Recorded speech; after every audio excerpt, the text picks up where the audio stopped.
La la la la la la.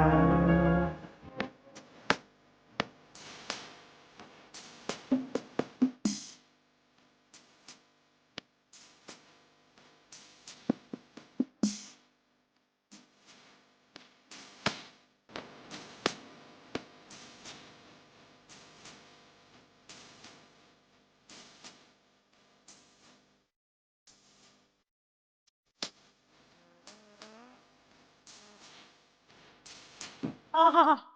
వచ్చేసానా నేను కూడా? ఆ అందాల లోకానికి మరొకసారి తీసుకొని వచ్చేసారా? నమస్కారం. JVAS re releasing on May 9th.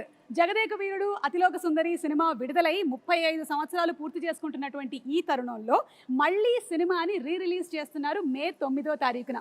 ఈ సినిమాతో ట్రావెల్ చేసిన వాళ్ళకి మాత్రమే కాదు, ఈ సినిమాని చూసిన వాళ్ళకి కూడా అది ఒక ఇమోషన్. మరి మన మెమరీస్ని అలాగే టీమ్ మెమరీస్ని ఒకసారి రిఫ్రెష్ చేసుకుందామా? ఎదురులేని మనిషి సినిమాతో ప్రొడ్యూసర్గా ఈ ఫిల్మ్ ఇండస్ట్రీలోకి ఎంటర్ అయ్యి ఆ సినిమా టైటిల్కి తగ్గట్టుగానే ఎన్నో super duper and blockbuster సినిమాల్ని మనకు అందించి మనందరికీ ఎంతో దగ్గరైనటువంటి జగదేక వీరుడు అతిలోక సుందరి లాంటి సినిమాని అందించిన the great producer Ashwini Dutt గారికి స్వాగతం పలుకుతున్నాము.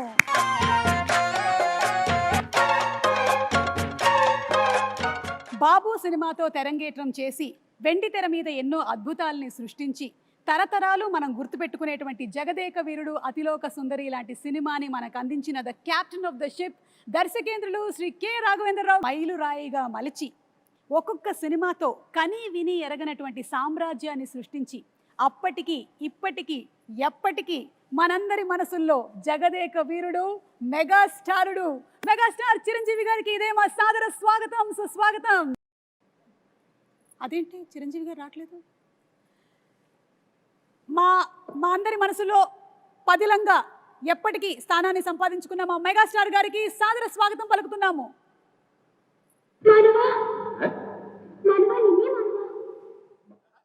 అలా అంటాం మా నువ్వు చంపుతున్నావు.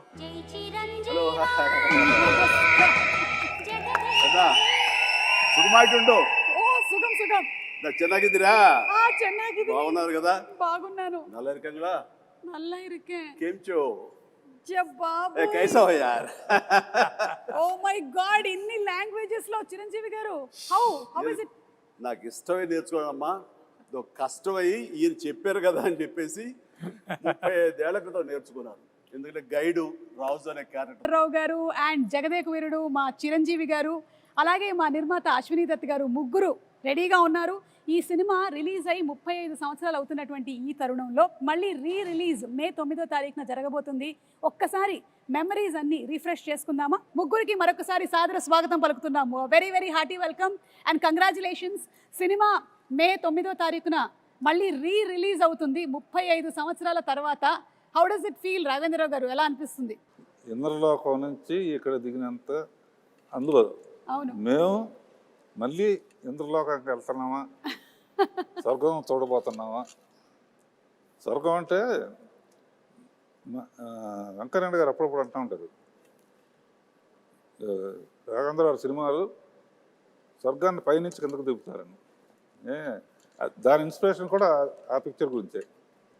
అలా జగదేవకుడికి అసలు మాకు చాలా మెమరీస్ ఉన్నాయి.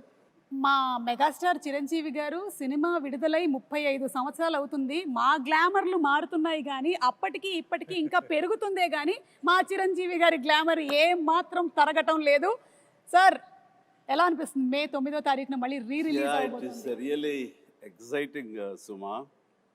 అండ్ 35 years అయిందా అన్న భావం కలుగుతుంది. ఎందుకంటే ఆ షూటింగ్లో ప్రతి మూమెంట్, ప్రతిరోజు షూటింగ్లో ఉన్న ఎక్స్పీరియన్సెస్, అది ఆన్ స్క్రీన్ కానీ బిహైండ్ ద స్క్రీన్ కానీ సచ్ వండర్ఫుల్ మూమెంట్స్ అనమాట. అవన్నీ ఇప్పటికీ కళ్ళకు కట్టినట్లు ఉన్నాయి. ఇందాక ముగ్గురు గదిలో కూర్చొని అవన్నీ నెమరు వేసుకుంటుంటే నిన్న మొన్న జరిగినట్లు ఉంది తప్ప 35 years అలా పాస్ అయిపోయింది. అండ్ అశ్విని దత్ గారు, మీ feeling of releasing on May 9th? కళ్ళబడిన నీళ్ళు వస్తున్నాయి అమ్మా, ఆనంద బాష్పాలు. ఇది గ్రేట్ వెంచర్. చిరంజీవి గారికి, రాఘవేంద్ర గారికి జన్మలకి రుణపడి. చిరంజీవి గారు అండ్ శ్రీదేవి గారు ఆ కెమిస్ట్రీ, ఆ ఆన్ స్క్రీన్ ప్రెజెన్స్, అసలు ఆ ఎనర్జీ వేరే లెవెల్. మీరిద్దరూ కలిసి చేసినటువంటి అంటే పేరుగా చేసిన ఫస్ట్ సినిమానేనా చిరంజీవి గారు ఇది? ఫస్ట్ అని చెప్పాలి కానీ నిజానికి ఫస్ట్ కాదు. దానికి ముందు నా బిగినింగ్ ఆఫ్ మై కెరీర్లో దాని ఇంకా బాంబేకి షిఫ్ట్ అయ్యి అక్కడ స్టార్గా సూపర్ స్టార్గా ఎస్టాబ్లిష్ అవ్వకముందు రాణి కసర రంగం అనే ఒక సినిమా చేశాను మన టిఎల్వి ప్రసాద్ డైరెక్షన్లో, వాసిరాజు ప్రకాశం గారు అబ్బాయి. అండ్ ఆ సినిమా తర్వాత మళ్ళీ మన గురువుగారి డైరెక్షన్లోనే మోసగాడు అనే సినిమాలో సోమన్ బాబు హీరోగా, అందులో అమ్మాయి డ్యూయల్ క్యారెక్టర్, ఒకటి కొంచెం వ్యాంపిష్గా ఉంటుంది, ఒక అమ్మాయి చాలా బుద్ధిమంతురాలు. ఆ వ్యాంపిష్గా ఉన్న అమ్మాయి పక్కన చేశాను. అది ఇద్దరికైపు ఒక సాంగ్ కూడా పెట్టారు ఆయన మాకు. బట్ అక్కడ చిన్న శాంపుల్గా వదిలేరు, దాన్ని పెద్ద ఎత్తున ఈ సినిమాలో కుదిరింది. చెప్పాలంటే ఈ సినిమా చేస్తున్నంతసేపు నాకు పాత సినిమాలన్నీ మైండ్ నుంచి పోయింది. ఈ సినిమా ఫస్ట్ సినిమా అన్నంతగా ఇన్వాల్వ్ అయ్యాం, ఫస్ట్ సినిమా అన్నంతగా జెల్ అయ్యాము, ఆ కెమిస్ట్రీ కుదిరింది, అలా ఇన్వాల్వ్ అయ్యాం. ఆడియన్స్ కూడా ఆ సినిమాలు ఉన్నాయా అంటే ఇప్పుడు నేను చెప్పాను కాబట్టి వాళ్ళు గుర్తించుకోవాలి తప్ప వాళ్ళ దృష్టిలో కూడా ఇదే ఫస్ట్ సినిమా అనుకోవచ్చు. ఎగ్జాక్ట్లీ. సో రాఘవేంద్రరావు గారు ఈ థాట్ మీకు ఎలా వచ్చింది అసలు? ఈ సినిమా ముందు జగదేక సుందరం ముందు వరుసగా 3 సినిమాలు ఫెయిల్ అయినాయి. ఒంటరి పోరాటం, రుద్రనేత, అగ్ని అయిపోయింది, రాఘవేంద్ర పని అయిపోయింది, నెక్స్ట్ సినిమాలు చేయడం. ఆ టైంలో దత్తు గారు ఒక లైన్ వినిపించారు. అందరికీ ఏంటంటే ఆయన ఇప్పుడు ఫ్లాప్లో ఉన్నారుగా చేయరన్నారు. ఇండస్ట్రీలో చాలామంది అనుకున్నారు ఇప్పుడు అది చేయటానికి చాలా ధైర్యంగా ఫ్లాప్ అయినా సరే నేనే చేయగలను అని చిరంజీవి దత్తు గారు ఒప్పుకున్నందుకు ముందు it is it's very emotional scene. చెప్పాలంటే దీనికి ఈయన ఆనెస్టీకి, ఈయన సిన్సియారిటీకి నిజంగా శిరస్సు వంచి నమస్కరిస్తున్నాను. ఆ టైం లోపల ఈ కథ మూల కథ అనేది దత్తు గారి దగ్గరికి వచ్చినప్పుడు ఆయన చాలా లైక్ చేసి నాకు వినిపించారు. నాకు అయిన తర్వాత మేమంతా కలిసి డైరెక్టర్ గారు రాఘవేంద్ర గారి కదే అనుకుంటుండగా ఆయనగా నేను కానీ కొంతమంది బయట నుంచి ఆయన ఇప్పుడు ఇదిలో ఉన్నారు, బాపయ్య గారు బెటర్ కదా లేకపోతే ఇంకొకరు బెటర్ కదా అని అంటుంటే అస్సలు ఇద్దరు తిరగబడ్డాం. ఇలాంటి సలహాలు ఇవ్వకండి మీకు.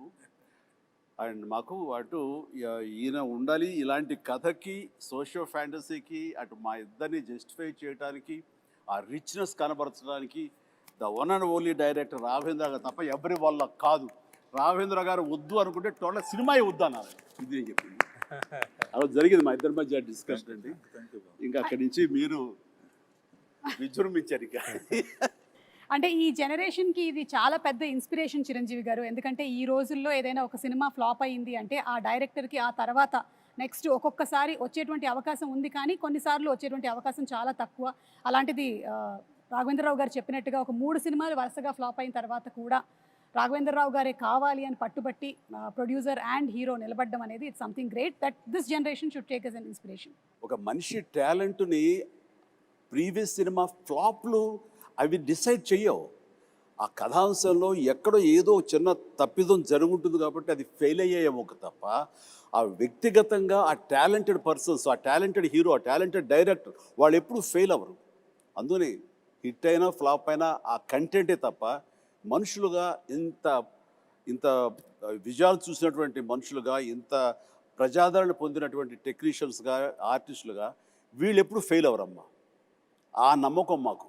ఈ సినిమా ఆ టైంలో ఆయన కొంచెం నిరుత్సాహంగా అన్న టైంలో ఈ సినిమా కథాంశం ఆయన తీసుకెళ్ళినప్పుడు కానీ వెనకాల మేము ఉండి ఎస్ రండి సార్ అన్నప్పుడు ఆయన ఎంతగా విజృంభించారంటే, ఎంతగా ప్రతి ఫ్రేము ఎలాగ చెక్కారంటే, ఎలాగ కథలో అందరిని ఇన్వాల్వ్ చేసి అందరి ఇన్పుట్స్ ఎలా తీసుకున్నారు అంటే అది నేను మాటలు చెప్పలేను.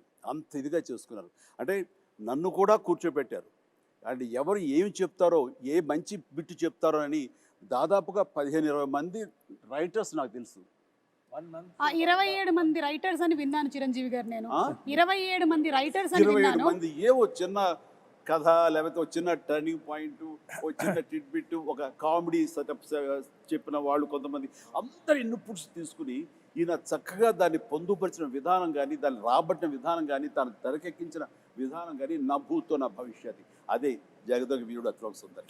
అండ్ 27 మంది రైటర్స్ తో పాటు మీరు కూడా ఒక 35 డేస్ కూర్చున్నారని విన్నాం. 35 డేస్ అండి. నేను కూర్చున్నాను. అది ఆయన గొప్పతనం. అంటే మా మధ్య ఈగోలు లేవు అనడానికి, ఎవరి నుంచి ఏమొస్తుందో మనకు అది ఉపయోగపడుతుందన్న ఆయన విస్తృత భావం, అది నన్ను కూడా కూర్చోబెట్టేలా చేసింది. అండ్ నాకు తెలిసింది నేను మాట్లాడాను, అట్లాగా అందరం కంట్రిబ్యూషన్ తోటి వచ్చింది. జగదేక వీరుడు అతిలోక సుందరి అనేటువంటి సినిమా మీకెన్నో మెమరీస్ని ఇచ్చాయి. అలాగే మాకు కూడా ప్రేక్షకులుగా ఎన్నో మెమరీస్, అంటే కొంతమందికి స్కూల్ టైంలో ఉండేటువంటి మెమరీస్, కొంతమందికి కాలేజ్ టైము, కొంతమంది ప్రేమలో పడ్డారు, కొంతమంది పెళ్లి చేసుకున్నారు. సో అందుకని ఈ సినిమా రిలీజ్ అవుతున్నటువంటి ఈ తరుణంలో అందరూ ఒక్కసారి రీఫ్రెష్ చేసుకుంటున్నారు. అందులోనూ సినిమా 3Dలో రిలీజ్ అవుతోంది. So we're more than happy. ఎందుకంటే చిరంజీవి గారిని మరింత దగ్గరగా చూడొచ్చు, శ్రీదేవి గారిని మరింత దగ్గరగా చూడొచ్చు. ఓకే, సో ఈ సినిమాలో 6 పాటలు, అండ్ 6 పాటలు సూపర్ డూపర్ హిట్. ఇది చాలా అరుదుగా జరిగేటువంటి ఫినామినా ఈ రోజుల్లో అయితే. అండ్ ఇళయరాజా గారి మ్యూజిక్ సిట్టింగ్స్ ఎలా ఉండేవి? ఫిల్మ్ ఇండస్ట్రీకి మ్యూజిక్లో ఒక కొత్త సౌండ్ వినిపించింది మొట్టమొదటి ఇళయరాజా గారు. అప్పటి వరకు ఒక టైప్ ఉన్నది. ఆ సౌండింగ్ కానీ, ఆ ఆర్కెస్ట్రేషన్ కానీ, నేను ముందే ఆఖరి పోరాటం అప్పుడే సరెండర్ అయిపోయాను ఆయనకి. ఏమంటే నాకు కూడా కొంచెం పాటల మీద అనుభవం ఉంది. కొంచెం నెక్స్ట్ టైం కొంచెం ఇబ్బంది పెడతాను, 1-2 ట్యూన్లు ఎక్కువ చేయించుకోవటం అలవాటు నాకని. పాపం ఆయన కూడా ఒప్పుకుని ప్రతి పాట వింటాం, మళ్ళీ ఆమె అందరం ఫైనలైజ్ చేయటం. ఇళయరాజా గారు జగదేక వీరుడు, ఆయన సంగీతం అతిలోక సుందరి అని చెప్పి ఒక్కటే మాటలో చెప్పేశారు మీరు అసలు. ఎస్, నిజంగా కాదు. సాంగు యమహో, ఊటీలో యమహో తెస్తున్నప్పుడు అసలు పోటీ పడి. గ్రేట్. అండ్ అలాగే చిరంజీవి గారు, అంటే ఈ రోజుల్లో మీరు నిజంగానే ఒక పెద్ద ఇన్స్పిరేషన్ అని చెప్పడానికి ఇంకొక రీజన్ ఏంటంటే, మాకు తెలిసింది మీరు 105 జ్వరంతో కూడా సాంగ్ని ఒక 3 to 4 days వర్క్ చేసి కంప్లీట్ చేసి, అండ్ ఆ తర్వాత వెళ్ళి హాస్పిటలైజ్ అయ్యారని విన్నాము. అది ఏ సాంగ్? అది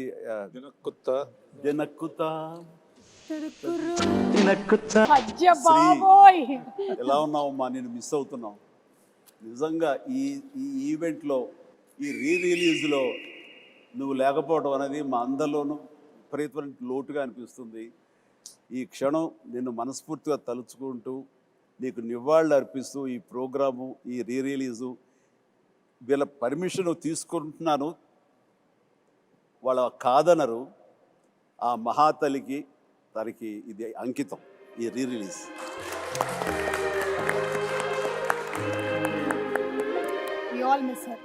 తను మళ్ళీ గుర్తు చేసుకుంటూ ఆ సాంగ్ అప్పుడు, అది last song of the film. అది ఆల్మోస్ట్ నా May 9th రిలీజ్ అంటే కనుక రిలీజ్ ముందు అంతే 10 days ముందు, ఎగ్జాక్ట్లీ 10 days ముందు ఇది సాంగ్ పెట్టారు, లాస్ట్ సాంగ్. నాకు ఏదో ఒంట్లంతా నొప్పులతోటి ఫ్యూరిష్గా అనిపిస్తుంది. అయినా సరే first day shooting, second day shooting, ఇది సెట్ సాంగ్ కాబట్టి ఇంకా బాగా తీయాలని ఎక్కువ మంది పెట్టారు కాబట్టి ఇది ఇంకొక 4-5 days ఎక్స్ట్రా షూటింగ్ జరిగింది.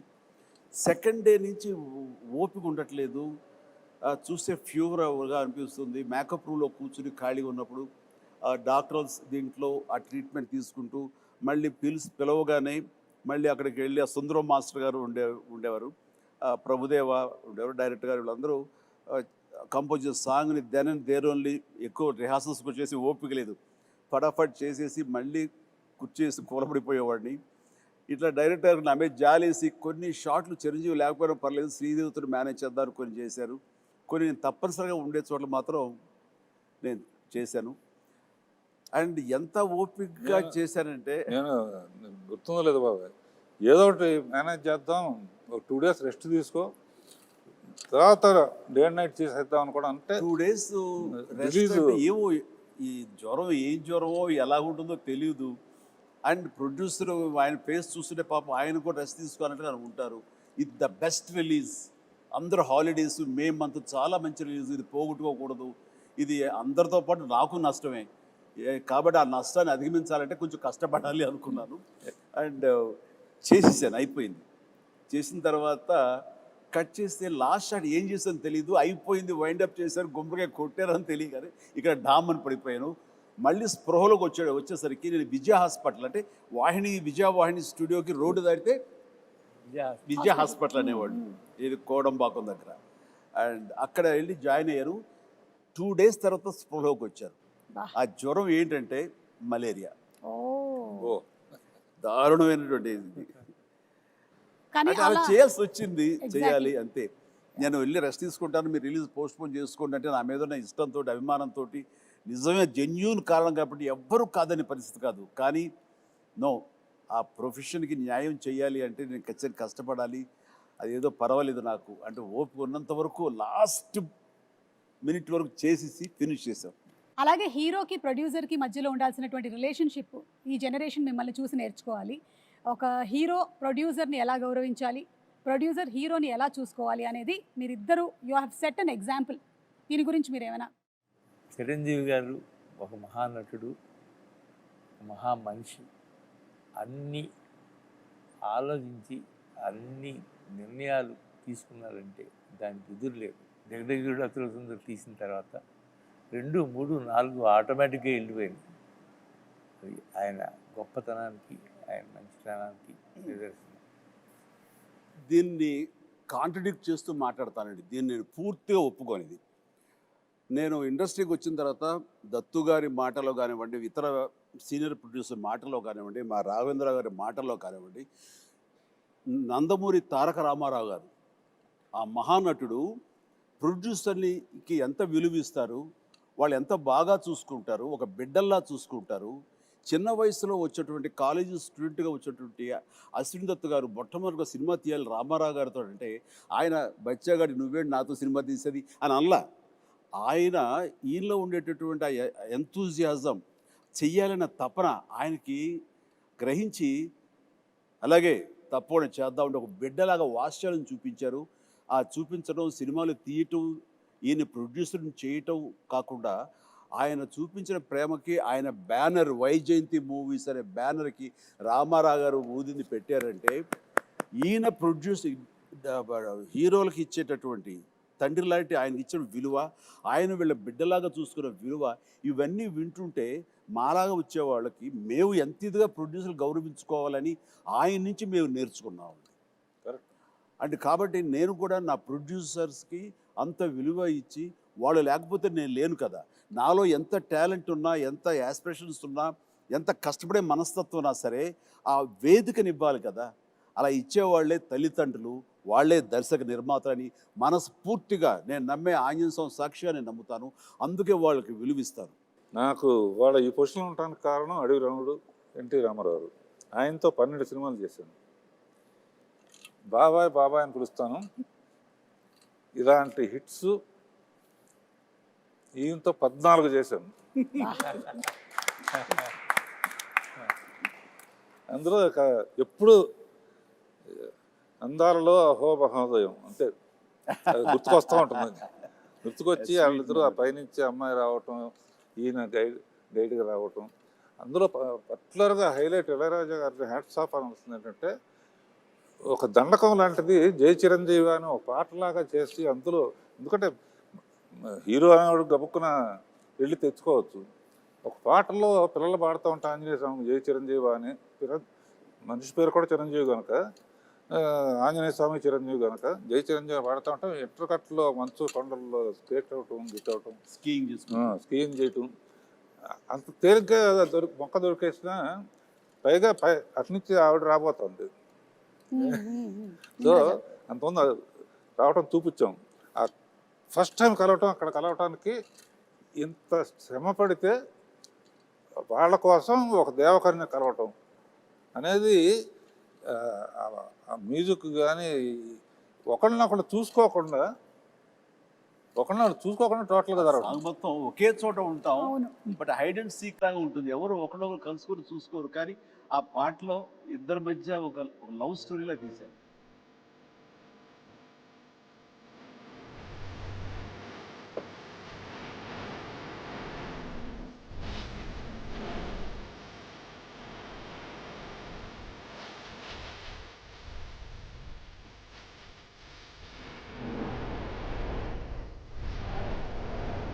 అలాగే ఇందులో వర్క్ చేసినటువంటి గ్రేట్ టెక్నీషియన్స్ లైక్ ఇళయరాజా గారు, రాజు సుందరం గారు, విన్సెంట్ గారు, వాళ్ళ గురించి. ప్రకాష్ గారు, Vincent garu, yes. Vincent garu, yeah. 8th floor biggest floor ఏషియాలో రానే స్టూడియోలో. న్యాయంగా అయితే కాశ్మీర్ ఎక్కడికో వెళ్ళి తీయాలి, అవసరం లేదు, విల్ క్రియేట్ అంటే సబ్జెక్ట్ అయిన తర్వాత విన్సెంట్ గారు ఎక్కడ మహానుభావుడు, ఒక్క గ్రాఫిక్ షాట్ లేదమ్మా.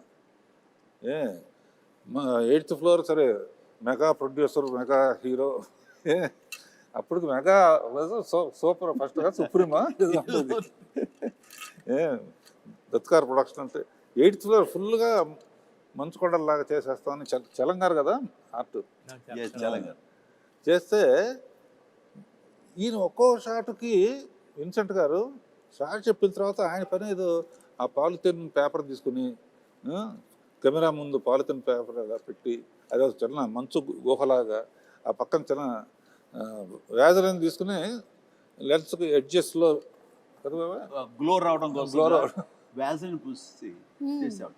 అది నేకెడ్ అయితే చూస్తే ఏంటది ఆయన ఇలా చేసుకుంటున్నారని, బట్ కెమెరాలో చూస్తే అప్పుడు ఇంకోటి లేవుగా, మన మానిటర్లు కూడా monitors లేవు. లేవు. అవును. వాళ్ళు చూస్తుంటే ఇది ఒక అద్భుతమైన మంచు గుహలో నుంచి కెమెరా పెట్టి ముందుకు ట్రావెల్ అవుతున్న ఫీలింగ్ ఇచ్చేవాడు. అత్యద్భుతం అట్లా. అండ్ అన్నిటికీ మించి శ్రీదేవి టోటల్గా ఇంకా ఇక్కడ ఉండటం లేదు, వాళ్ళ నాన్నగారు పిలిచారు కాబట్టి లిబరలైజ్ అయ్యి వెళ్ళిపోతుంది పైకి. అది మేము పెట్టిన హట్ ఏదైతే ఉందో అది ఓపెన్ అయ్యి అందులోంచి ఆ అమ్మాయి పైకి వెళ్ళిపోవడం చూస్తుంటే, ఈ రోజుల్లో ఆ షాట్ తీయాలి అంటే ఎన్ని కోట్లు ఖర్చు అవుతుందో నాకు తెలియదు, కానీ దానికి ఆయన నో టైం, మార్నింగ్ స్టార్ట్ చేసి ఈవినింగ్ లోపలికి తీశారు. ఇప్పటికీ ఆ షాట్ అత్యద్భుతమైన షాట్. రేపు 9వ తారీఖు అందరూ చూస్తారు ఇది. అలాంటి కొన్ని విజువల్ వండర్స్, గ్రాఫిక్ లేకుండా చేసినవి ఎన్నో షాట్స్ ఉన్నాయి.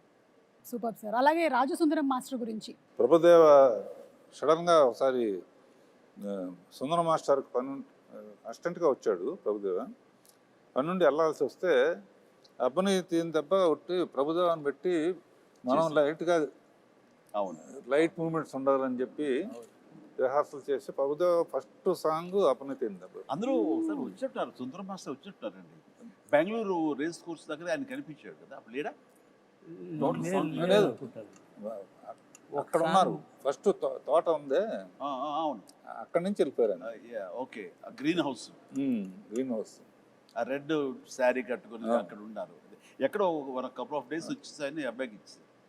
వీడు చాలా బాగా చేశాడు. అంటే తన మీద నాకు చాలా నమ్మకం అండి. దీనికంటే ముందు లంకేశ్వరుడు అనే సినిమా, ఆ తర్వాత రాజా విక్రమార్క, ఈ సినిమాలప్పుడు తను చాలా చిన్న కుర్రాడు. నేను వాడిని నిశ్చితంగా చూస్తుంటే అద్భుతమైన టాలెంట్ అనిపించింది. వాడితోటి మనం చేయించుకుంటే మనం కొత్తగా కనబడతాం. అంటే old wine and new bottle అనిపించింది నాకు. ఎప్పుడు అలాగే చేస్తుండేవాడు, ముఖ్యంగా డ్యాన్సుల విషయంలో. అలా చేసిన తర్వాత సార్ అటు చిన్నవాడు సార్, వాడికి ఏం తెలుసు సార్ అని సుందరం మాస్టర్ అనేవాడు. లేదు మాస్టర్ వాడిని పెట్టండి అని చెప్పేసి, వాడికి వీసా కూడా రాని అంత చిన్నవాడు, 16 ఏళ్ల వయసు. అప్పుడు నేను మలేషియా తీసుకెళ్ళి ఒక సాంగ్ ఇచ్చాను, ఇది స్టువర్ట్పురం పోలీస్ స్టేషన్. అప్పుడు స్టార్ట్ అయింది. ఆ తర్వాత నుంచి 2-3 సినిమాలు ఇందా చెప్పానుగా, లంకేశ్వరుడు కానీ కానీ అయింది. ఆ తర్వాత ఇందులో అత్యద్భుతంగా చేశాను, కన్నడ మొగుడు చింపేశాడు. అట్లాగా అతని టాలెంట్ని ఫస్ట్ ఐడెంటిఫై చేసి ఎంకరేజ్ చేసింది. వాళ్ళ నాన్నగారు భయపడితే కూడా, సుందర మాస్టర్ భయపడితే కూడా నేను తనని ఎంకరేజ్ చేయడం జరిగింది. అందులో ఇంకా తర్వాత డైరెక్టర్ గారు వాళ్ళందరూ కూడా తనకి పుష్ ఇవ్వడంతో ఈ రోజున ప్రభుదేవ అంటే ఎక్కడో ఉన్నాడు, dance is equal to Prabhudeva is equal to dance అలా అయిపోయింది. Exactly. As a choreographer, director, hero ఎంతో ఎదిగాడు ఆయన కూడా. అంటే ఆ సినిమాలో అన్నీ చాలా మంచి చెప్పుకుంటాం, ఎన్ని కష్టాలు పడ్డానో చెప్పుకోవట్లేదు. ఏది చెప్పండి సార్. మలేరియా రావడం, హాస్పిటల్, అది ఆ కష్టం కాదు. అన్ఫర్గెటబుల్ మూమెంట్స్ లో కష్టాలు కూడా. అంటే నవంబరు డిసెంబర్లో ఊటీలో చలి ఎలా ఉంటుందో మీకు తెలుసు కదా. అంటే మేమంతా మార్చి వెళ్ళాం సార్, సో మాకు తెలియదు నవంబర్ డిసెంబర్ కదా. డిసెంబరును నవంబర్ వెళ్ళండి, గడగడగడ మ్యూజిక్ రికార్డింగ్ వాయించాల్సి వస్తుంది పళ్ళతోటి. అండ్ అలాంటిది మిడ్ నైట్ పైన బట్టలు లేకుండా చిన్న గోచి కట్టుకుని ఆంజనేయం వేషం వేసుకుని ఒక ఫైట్ సీక్వెన్స్ తీశారు. ఆ చలిలో ఆ వేషం వేసిన తర్వాత ఒంటి మీద ఒక పూనకంలాగా వచ్చి ఏమాత్రం చలి లేదు, ఏమీ లేదు, అంత బాగా చూసుకున్నారు. వెంటనే వేడి దుప్పట్లు కప్పేసేవాళ్ళు, చేసేవాళ్ళు. అండ్ చలిమంట వేసి కాచుకునేవాళ్ళం. It is nice. అన్ని రకాల మంచి మంచి అసలు 35 ఏళ్ళు అయిందంటే అసలు నమ్మబుద్ధి అవట్లా. అన్ని కంటికి గుర్తున్నాయి. అదే నన్ను ముందు మాట్లాడు. అంటే మీ ఎవరికి కూడా అంత ఏజ్ కూడా కాలేదండి, అది ప్రాబ్లం. నీలాగా ఒక సుమకు తప్ప. రాఘవేంద్ర గారు, మీకేమైనా అన్ఫర్గెటబుల్ మూమెంట్స్ లేదంటే ఇలాంటి ఎక్స్పీరియన్సెస్ ఏమైనా ఉన్నాయా? ఇంకా ఒకటి గ్యారంటీగా చెప్పగలను, ఇలాంటి హిట్ మళ్ళీ రాదు. ఎన్ని పిక్చర్లని రావచ్చు కానీ.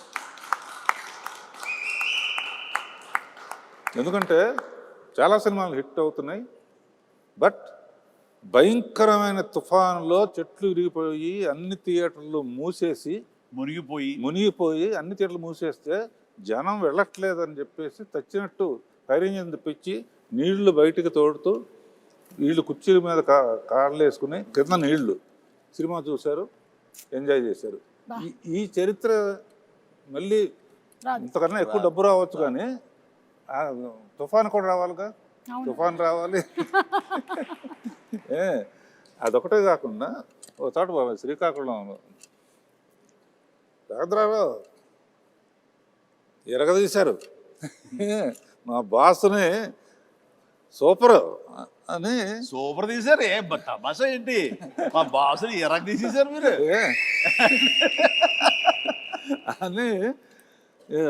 నెక్స్ట్ ఏమన్నా సార్ మీకు విషయం తెలిసి చెప్పంటారా అంటుంది. ఏంటి ఈ సినిమా ఎవరైనా సరే 3 సార్లు చూడాలంటే అన్నాడు. 3 గంటల లెక్క, 2 అనొచ్చు లేదా 10 అనొచ్చు. 3 గంటల లెక్క అంటే ఒకసారి మా బాస్ చిరంజీవి గారికి వస్తుంది చూడాలండి, ఒకసారి శ్రీదేవి ఎట్లా చేస్తుందో చూడాలి, ఒకసారి ఇద్దరు కలిసి ఎట్లా చేస్తారో చూడాలి. ఆడియన్స్లోకి వెళ్తే కానీ అసలు ఆ విషయం తెలియదమ్మా మనకి. నిజంగా ఇప్పుడు ఆలోచించి రేపు రిలీజ్ అయిన తర్వాత పాట చూడు యమహో కానీ దాన్ని చూస్తే ఎవరితో ఎగ్జాక్ట్లీ వాడు అంటే ఇప్పుడు రిలీజ్ అయ్యి ఇక్కడే కూర్చుని వాళ్ళు మాట్లాడటం కాదు, కామన్ మ్యాన్ ఏమనుకుంటున్నాడు. కామన్ మ్యాన్ హీరోని గుండెల్లో పెట్టుకుని చూసుకుంటాడు. అందుకనే ఫస్ట్ చిరంజీవిని చూడాలి ఒకసారి, తర్వాత శ్రీదేవిని చూడాలి ఒకసారి, ఇద్దరిని కలిపి చూడాలి ఒకసారి. ఆ యాంగిల్లో రేపు రిలీజ్ అయిన తర్వాత సో జగదేక వీరుడు అతిలోక సుందరి సినిమాతో మీకు ఎన్ని మెమరీస్ అయితే ఉన్నాయో అన్ని మెమరీస్ ఈ సినిమాని చూసిన వాళ్ళకి కూడా ఉంది. వాళ్ళకి ఆ ఫ్యాన్ మూమెంట్స్, వాళ్ళు ఎంజాయ్ చేసినటువంటి మూమెంట్స్ అన్నిటినీ కలిపి ఒక చిన్న వీడియోగా ప్రెజెంట్ చేస్తున్నాము. So let's have the fans video please. ఈరోజు చిరంజీవి బాగా గుర్తుకొస్తుంది. శ్రీదేవి మానవ డైలాగ్ గుర్తొస్తుంది. బ్రహ్మానందం కామెడీ. నాకు స్వర్గలోకం గుర్తొస్తుంది. శ్రీదేవి చిరంజీవి. చిరంజీవి శ్రీదేవి ఉంగరం గుర్తుకొస్తుంది బాబు. శ్రీదేవి చిరంజీవి గారు. రాఘవేంద్రరావు. చిన్నపిల్లలాగా శ్రీదేవి చేసిన యాక్షన్. శ్రీదేవి ఫస్ట్ చిరంజీవి గారి స్టెప్స్ గుర్తొస్తాయి. రాజు అనే అదొక డైలాగ్ గుర్తొస్తుంది. ప్రియతమా అబ్బని తీయని దెబ్బ. ప్రియతమా అబ్బని తీయని దెబ్బ. జై చిరంజీవా. ప్రియతమా. నా పేరే రాజు. నాకేమో జై చిరంజీవ. నా పేరే రాజు. జై చిరంజీవి జగదేక వీర. అబ్బనే తీయని దెబ్బ. అమరీష్ పురి.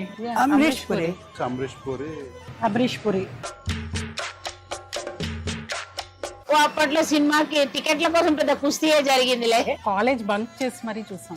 ఫ్రెండ్స్ అంతా వెళ్ళి బాగా ఎంజాయ్ చేసాం సినిమాని. అప్పట్లో ఫ్రెండ్స్ తో చూసాం, ఇప్పుడు ఫ్యామిలీతో చూసాం. నేనైతే కజిన్స్ తో చూశాను. సినిమాలో మా ఫ్యామిలీతో కలిపి చూసాను. ఫ్యామిలీతో చూసాము. మా బ్రదర్స్, మా ఫ్యామిలీ అంతా కూడా ఒక 3 times చూసాం. అప్పట్లో టీవీలో చూసాను ఫస్ట్ టైం, ఇప్పుడు May 9th థియేటర్లో చూస్తాం. రామ్ చరణ్ పెట్టే తీయాలి. Hero should be Chiranjeevi. Charan ని ప్లస్ జాహ్నవి కపూర్ ఉంది. ఎవరిని పెట్టొద్దండి, చిరంజీవి గారి సినిమా చిరంజీవి గారికే బాగుంటది. రామ్ చరణ్ తమన్నా అయితే బాగుంటుంది. రామ్ చరణ్ అండ్ జాహ్నవి కపూర్. రామ్ చరణ్ తమన్నా అయితే బాగుంటుంది. Tamannaah and Ram Charan. I can't imagine any other except Chiranjeevi. అది ఇప్పుడు వచ్చినా సరే స్క్రీన్ లోకి చూడటానికి రెడీగా ఉన్నాం. 35 years తర్వాత మన జగదేవి రాజులోసంగా రిలీజ్ అవుతుంది కాబట్టి చూడాలని కోరుకుంటున్నాను. ఎప్పుడెప్పుడు రిలీజ్ అవుద్దా, ఎప్పుడెప్పుడు థియేటర్కి వెళ్ళి చూద్దామా, ఇంకా పొనకాలు లోడింగే అక్కడ ఫ్రెండ్స్ అందరితో. అదే సినిమా రిలీజ్ వస్తే తప్పకుండా చూస్తాం. వెళ్తే ఫ్యామిలీతోనే వెళ్తాం ఇప్పుడు. మెగాస్టార్ చిరంజీవి గారు తీసిన సినిమాల్లో అన్నిటికన్నా కూడా మరపులేని సినిమా జగదేక వీరుడు అతిలోక సుందరి. నేను మా హోల్ ఫ్యామిలీ ఫ్రెండ్స్ అందరినీ లాక్కొని వెళ్తాను. ఎందుకంటే ఐ బిలీవ్ దట్ ఈ మూవీ ఈ జనరేషన్ వాళ్ళు చూడాలి. ఈ టైమ్స్ మూవీస్ కూడా బీట్ చేస్తుంది. అది మళ్ళీ రేపు May 9 రిలీజ్ అవుతుందంటే దాని గురించి వేయగలిగితే వెయిట్ చేస్తున్నాం. కంపల్సరీగా ఆ రోజు మార్నింగ్ షోలో చూస్తాం. జై చిరంజీవి. అంటే కొన్ని సినిమాలకి కొన్ని క్వశ్చన్స్ అడిగారంటే కొన్నిటికి సమాధానం దొరకదు, విలన్ ఎవరు ఏంటి అని. కానీ ఈ సినిమా విషయంలో ప్రతి ఒక్కటి, ఇది మాత్రమే కాదు, అడిగితే చిరంజీవి గారు అబ్బని తీయని దెబ్బలో ఫస్ట్ వేసుకున్న షర్ట్ కలర్ ఏంటి, శ్రీదేవి గారి శారీ కలర్ ఏంటి, దాంతో సహా చెప్పగలిగిన వాళ్ళు చాలామంది ఉన్నారు అంటే అది అతిశయోక్తి కాదు. అలాంటి ఇంపాక్ట్ క్రియేట్ చేసింది ఈ cinema. So that's the fan video. ఇంకా చాలా ఉన్నాయి కానీ కొన్ని క్లుప్తంగా తీసుకొని వచ్చి చూపించడం జరిగింది. చాలా మంది ఎదురు చూస్తున్నారమ్మా, ఎస్, ఎందుకంటే ఆ టైంలో చూడని వాళ్ళు టీవీలో చూశారు. ఈ సినిమా పెద్ద స్క్రీన్ మీద చూడాలండి. కరెక్ట్. మా హాస్టల్లో అందరూ నాకన్నా బాగా చిన్నవాళ్ళు, 28-25 ఏళ్ళ వాళ్ళు. వాళ్ళందరూ ఎగిరి అంతేస్తున్నారు ఎప్పుడు చూడాలని. ఎందుకు టీవీలో చూసాము, ఎన్నిసార్లు చూసినా కూడా ఫస్ట్ డే ఫస్ట్ షో జనంలో చూడాలి అని డిసైడ్ చేసుకున్నారు. అలా మామూలు సినిమాల్లో ఉండే వాళ్ళే చూడాలనుకుంటా ఉంటే మరి ఆడియన్స్కి ఎలా ఉంటుంది? డబుల్ ఎంతూజియాజంగా ఉంటుంది. సో అలా కాదు, అది వాళ్ళు అంటుంటే నాకు స్ఫురణకు వస్తుంది. కట్టప్ప బాహుబలిని ఎందుకు చంపాడు అని ఒక లీడ్ క్యూరియాసిటీ పెంచి పార్ట్ 2కి అది దోహదపడింది. అందరూ ఆ ట్రాప్లో ఉండి ఆ ఆలోచనతో వెయిట్ చేశారు. ఆ జగదేక వీరుడు అతిలోక సుందరిలో చిరంజీవి విసిరేసినటువంటి ఆ రింగుని చేప మింగింది. ఆ తర్వాత రింగ్ ఏమైపోయింది, అంత ప్రభావితం ఉన్న రింగు, అంత ప్రభావం ఉన్న రింగ్ ఏమైపోయింది అని క్వశ్చన్ మార్క్ వేసి వదిలితే జగదేక వీరుడు 2 ఎప్పుడో వచ్చి ఉండేది.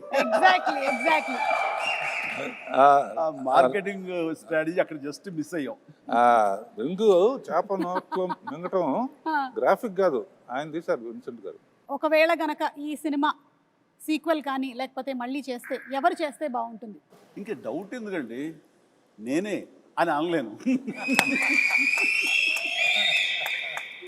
నిజంగా నన్నే అక్కడ పెడితే కనుక అలాగే ఉండేందుకు అన్ని రకాల ప్రయత్నాలు చేస్తాను. అలాగే ఉంటాను, రాణిస్తాను, రెప్పిస్తాను. కాకపోతే అలా అనడం అనేది కొంచెం అంబిషియస్ అవుతుంది. కాబట్టి నా అవ్వదండి, నా ఉద్దేశం రామ్ చరణ్ అలాగే శ్రీదేవి కూతురు జాహ్నవి చేస్తే బాగుంటుంది. So I think this is big breaking news. Ram Charan గారు అండ్ జాహ్నవి గనక జగదేక వీరుడు అతిలోక సుందరి మనకి పార్ట్ 2 కానీ సీక్వెల్ కానీ వస్తే it will be super fantastic. So ఇప్పుడు అందరి నెక్స్ట్ జనరేషన్ వాళ్ళు ఈ జగదేక వీరుడు అతిలోక సుందరి చేస్తే, అంటే జాహ్నవి, రామ్ చరణ్ అండ్ అనుకుంటే నా ప్రొడ్యూసర్గా వాళ్ళ కూతుళ్ళు అనుకుంటే వీణ పర్యవేక్షణ ఉండాలి, ఖచ్చితంగా ఒక నిఘా ఉండాలి. వాళ్ళ అల్లు డైరెక్ట్ చేస్తే సరిపోతుందేమో నాకు. నాగ్ అశ్విన్ గారు, be ready for Jagadeka Veerudu Athiloka Sundari part 2. ఇది లిఖించబడింది, ఖచ్చితంగా ఇది చరిత్ర అవుతుంది. బట్ రాఘవేంద్ర గారి పర్యవేక్షణలో జరగాలి. అండ్ నాగ్ అశ్విన్ దీన్ని డెఫినెట్గా జస్టిఫై చేయగలడు. ఖచ్చితంగా అది నేను ఫస్ట్ కాపీ ఖచ్చితంగా చూస్తాను. Super sir, super. ఒక 9 ఫోటోస్ చూపించబోతున్నాము. ఎందుకంటే May 9న రిలీజ్ అవుతుంది సినిమా కాబట్టి 9 ఫోటోలు. ఈ 9 ఫోటోల వెనకాల ఉండేటువంటి కథ ఏంటో మీరు మాకు చెప్పాలి. అమరీష్ పురి గారు, అశ్విని దత్ గారు, సార్ మీరే చెప్పాలి. చిరంజీవి గారు అందరిని బాగా కొడతారు, నన్ను కొంచెం తక్కువ కొట్టమని చెప్పండి. చిరంజీవి గారు అందరినీ బాగా కొడతారు అమరీష్ పురి గారి స్టైల్లో.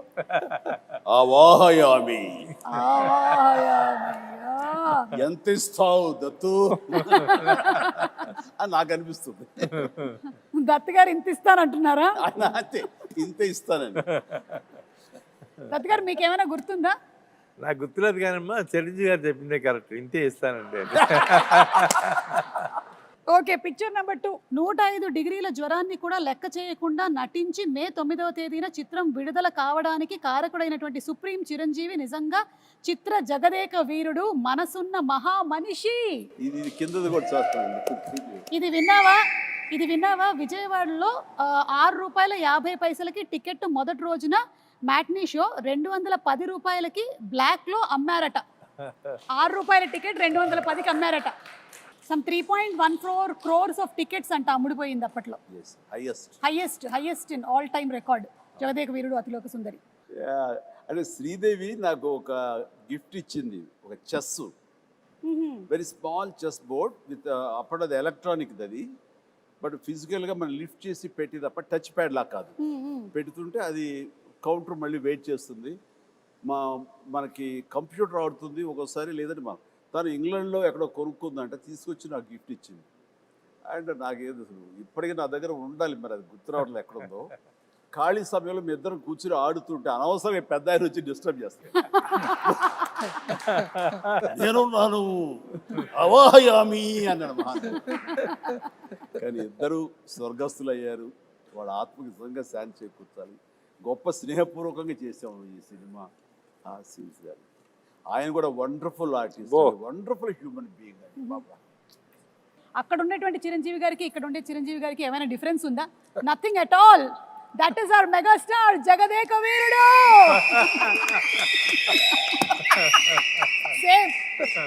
Same to same.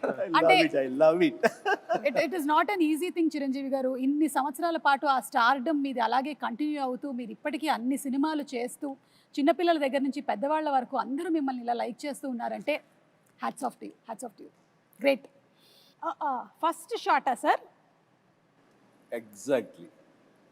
అండ్ ఆ క్యాసినో సీన్ షూట్ చేశారా సార్? ఏమండి? ఆ క్యాసినోకి వెళ్తారు, క్యాజినోలోకి వెళ్తాం కదా, వెళ్ళి అర్ధచంద్రాకారం ఒక కట్అవుట్ ఉంటుంది, దాని వెనకాల ఫోటో దిగితే అది ఎంత ఇంపార్టెంట్ సీన్ అంటే, ఆ ఫోటోలో మేమందరం ఉంటాం, నేను పిల్లలు శ్రీదేవితో కలిపి దిగిన, శ్రీదేవి గాయబ్ అయిపోతుంది, ఉండదు. ఎందుకు ఉండదు అనే దాని మీద మాకు ఫస్ట్ క్లూ, ఈ అమ్మాయి ఏమన్నా మానవ కన్య కాదా, ఇది అసామాన్య కన్య అనే డౌట్ వస్తుంది.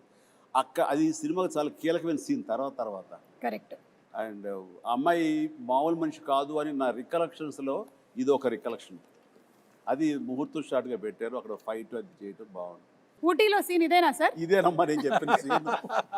చలికి వణుకుతూ, అదేమో వీళ్ళందరూ అనుకుంటున్నారు చిరంజీవి ఆవేశంతో వణుకుతున్నాడు ఫైట్గా అనుకుంటారు, అది లోపల చలికి వణుకుతున్నారు. ఏదో మ్యాచ్ అయిపోయింది, కుదిరిపోయింది. నేను మటుకు షాల్ వేసుకుని ఉన్నాను చూడ లాస్ట్లో. అదే మీరు షాల్ వేసుకుని ఉన్నారు, మీరు షాల్ జస్ట్ టవల్ లాగా వేసుకుని ఉన్నారు, కానీ మీరు కూడా ఏమి షాల్ కప్పుకోలేదు. కాదు, ఇదేమో బేర్ బాడీ. ఆ చలి అసలు మామూలు చలి కాదు. అప్పుడు ఆంజనేయ స్వామి గెటప్ వేసిన మేకప్ అండ్ స్టిల్ ఇక్కడే ఉన్నాడు. ఒకసారి వచ్చి కనిపించబోయా శివ, ఆ మేకప్ వేసి ఆ చేతులు అతను వేయాలి. మీ దగ్గర ఉండేటువంటి ఆర్టిస్టుల్ని, అలాగే మీ దగ్గర ఉండేటువంటి టెక్నీషియన్స్ని చిరంజీవి గారు మీరు ఎలా గౌరవిస్తారు అని, అలాగే మీతో పాటు ఇన్ని సంవత్సరాల పాటు ఒక టెక్నీషియన్ ట్రావెల్ చేశాడంటే అది నిజంగా మీ పెద్ద మనసుకి తార్కాణం. వస్తుంది ఇప్పుడే ఆ గెటప్ వేసిన, ఆంజనేయ స్వామి గెటప్ వేసిన పంచుగుట్టిన షాజీ ఇక్కడే ఉన్నాడు.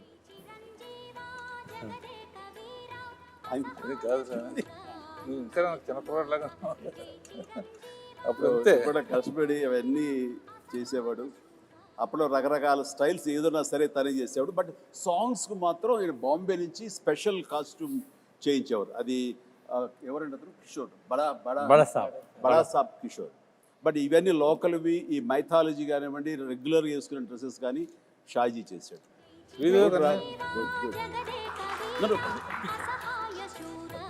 షాజీ గారు కంగ్రాచులేషన్స్ అండి. మీకు కూడా 35 సంవత్సరాలు పూర్తవుతుంది. మే 9న మీరు ఫ్యామిలీతో కలిసి వెళ్ళి సినిమా చూడండి. అంటే ఇది కూడా ఫస్ట్ డే ఆఫ్ షూటే, ఎందుకంటే అదే కాస్ట్యూమ్స్ లో ఉన్నారు కాబట్టి మేబీ అనుకుంటున్నాను. మీరే సార్, మీరే the handsome, the most wanted director Raghavendra Rao గారే. కింద మనోడు కింద మన స్టిల్ ఫోటోగ్రాఫర్ శ్యాము. ఇందులో ఆయన ఎక్కడ విన్సెంట్ గారు కెమెరా, ఆయన కెమెరా తోడు పక్కన చెప్తాడు, పర్యవేక్షణతో ఆయన okay. Real director of photography ఆయన. వ్యూ చేసేవాళ్ళు ఆపరేటర్, కెమెరామెన్లు, అసిస్టెంట్గా ఎవరికి ఇచ్చేస్తారు. నేను ఎవరికో ఏదో చెప్తా, విఎస్ రెడ్డి ఉన్నాడు కో డైరెక్టర్. ఇది ఇక్కడికి సాంగ్ వచ్చేసరికి అదే ప్రియతమ సాంగ్ ఇది. గోల్డ్ ఫాయిల్ తోటి ఉన్న సెట్ ఆ పార్ట్ అది. ఇక్కడికి వచ్చేసరికి సినిమా అద్భుతంగా వచ్చేస్తుంది, హిట్ వచ్చేస్తుంది నమ్మకం ప్రతి ఒక్కరు ఏర్పడిపోయింది. అందులో మా అందరి మొహం చూడ ఓవర్ కాన్ఫిడెన్స్ ఉంటుంది. ఇక్కడ రాఘవేంద్రరావు గారు శాలువా కప్పుకొని కూర్చొని ఉన్నారు ఊటీలో, మాకు అర్థమవుతుంది ఆ చలి. మీరు సెలెక్ట్ చేసిన దట్ మన అశ్విని దత్ గారి శ్రీమతి గారు వాళ్ళందరూ కంగారు పడుతున్నారంట. అంటే ఇంత సినిమా తీసేశారు, అసలు ఈ సినిమా హిట్ అవుతుందో లేదో, ఆడుతుందో లేదో అని అనుకుంటున్నటువంటి ఆ టైంలో 3 ఏళ్ల కుర్రాడు వచ్చి, మానవ నాకు కూల్ డ్రింక్ ఇవ్వా అని అడిగారట. ఆ 3 ఏళ్ల కుర్రాడే రామ్ చరణ్. సో ఎప్పుడైతే ఈ మానవ అనేటువంటి డైలాగ్ చెప్పి కూల్ డ్రింక్ ఇవ్వ అని అడిగాడో సినిమా హిట్ అయిపోయింది, పిల్లల్లో కూడా వెళ్ళిపోయింది అనేటువంటి నమ్మకం కలిగింది. మరి ఆ కుర్రాడే ఇప్పుడు మనల్ని నెక్స్ట్ క్వశ్చన్ అడగబోతున్నాడు. So let's have Ram Charan's video please. Congratulations Jagadeka Veerudu Athiloka Sundari dream team తీసిన సినిమా 30 years ముగించింది. నేను డ్రీమ్ టీమ్ అని ఎందుకు అంటున్నానంటే, అశ్విని దత్ గారు, ఇళయరాజా గారు, రాఘవేంద్రరావు గారు, ఎండమూరి గారు, విన్సెంట్ గారు, పరుచూరి బ్రదర్స్ గారు, ఇంతమంది లెజెండ్స్ ఇలా ఒక సినిమా కోసం కలవడం అనేది ఎప్పుడు జరగలేదు, నా బహుశా జరగదు కూడా. అందునే మా జనరేషన్ అందరూ వీళ్ళని డ్రీమ్ టీమ్ అంటారు. నాకు చిన్నప్పుడు మెమరీస్, బహుశా నాకు హనుమాన్ మీద భక్తి ఎప్పుడు మొదలైందో తెలియదు, కానీ ఖచ్చితంగా నేను చెప్పగలుగుతాను, జై చిరంజీవ జగదేక వీర సాంగ్ నుంచి మొదలైంది ఏమో. It's most memorable film. మా జనరేషన్కి, మా ముందు జనరేషన్లో చాలా మంచి ఫ్యాంటసీ ఫిల్మ్స్ వచ్చినాయి, కానీ నాకు గుర్తుండే first magical adventure romantic film Jagadeka Veerudu. And అని మెమరీస్ ఎన్నో ఉన్నాయి ఆ సినిమాలో, మాట్లాడుకునే సీన్స్ కానీ అవన్నీ. బట్ ఆఖరిలో దేవకన్యగా వెళ్ళిపోతున్న శ్రీదేవి గారు మామూలు మనిషిగా మారిపోవడానికి ఆ రింగ్ తీసి వాటర్లో పడేసినప్పుడు ఒక చేప మింగేస్తుంది. మాకు తెలుసుకోవాలని ఉంది, ఆ రింగ్ ఏమైంది, ఆ చేప ఏమైంది. 30 సంవత్సరాలు అయింది, మా ఎవరికి తెలియదు.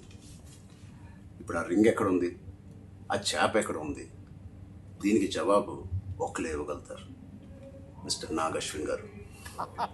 నాగశ్విన్ మా జనరేషన్కి త్వరలో ఒక మంచి జవాబు ఇవ్వాలని డిమాండ్ చేస్తున్నాం, అడగట్లేదు. Thank you so much. అంటే లైక్ ఫాదర్ లైక్ సన్. ఇది తెలియకుండా అదే నేను అన్నమాట ఇది. Exactly absolutely no clue. ఇందాక అనుకుంటా నెక్స్ట్ జనరేషన్ సినిమా చేసి ఎవరెవరు ఏంటి అన్నప్పుడు, సార్ ఆన్సర్ చాలా సింక్ లో ఉంది. Nag Ashwin be ready. Like father like sun Chiranjeevi గారు ఏదైతే చెప్పారో అదే రామ్ చరణ్ రిపీట్ చేశారు. నీ గడ్డానికి నా గడ్డానికి పోటీ నాగశ్విన్. ఆయన ముడేసేవారే, ఎలాగ జుట్లేదు కానీ. ఏదైనా మే 9 మళ్ళీ ఫ్రెష్గా ఇంతకుముందు తీసాను అనుకోకుండా వెళ్ళి చూడబోతున్నాను. అనుకోకుండానే పాట వచ్చినప్పుడు మళ్ళీ అందరూ డబ్బులు వేస్తారు, అది ఎంజాయ్ చేస్తాను. కొన్ని అద్భుతాలు జరిగినప్పుడు ఆనంద బాష్పాలు అంటారే, థియేటర్లో వెనక నుంచి చూస్తూ ఉంటే ఆటకు డబ్బులు వేస్తూ ఉంటే ఆ కడప నీళ్ళు వచ్చేస్తాయి. వాళ్ళు చెప్తుంటే వింటమే తప్ప ఆ థియేటర్ ఎక్స్పీరియన్స్ నిజంగా కొన్ని చూడలేకపోయాం. అండ్ అంటే జనరేషన్స్ మారిపోయింది 35 ఏళ్ల క్రితానికి ఇప్పటికీ. అండ్ ఖచ్చితంగా లేటెస్ట్ జనరేషన్ దీని గురించి వినుంటారు తప్ప కని ఉండరు. వాళ్ళందరూ చూడేసేందుకు గొప్ప అవకాశం ఇది. అండ్ మీ పెద్దలు, మీ తల్లిదండ్రులు, ఆ పెద్దవాళ్ళు ఈ సినిమాని ఎంతగా ఆస్వాదించారో మీరు వినుంటారు మాటల్లో. ఖచ్చితంగా అది నిజమా కాదా అని తెలుసుకునేందుకు May 9th ప్రతి ఒక్కళ్ళు, ప్రతి యంగ్స్టర్, ప్రతి చిన్నపిల్లలు వెళ్ళి చూడండి, మీరు ఖచ్చితంగా ఆస్వాదిస్తారు. And entertainment is guaranteed. God bless.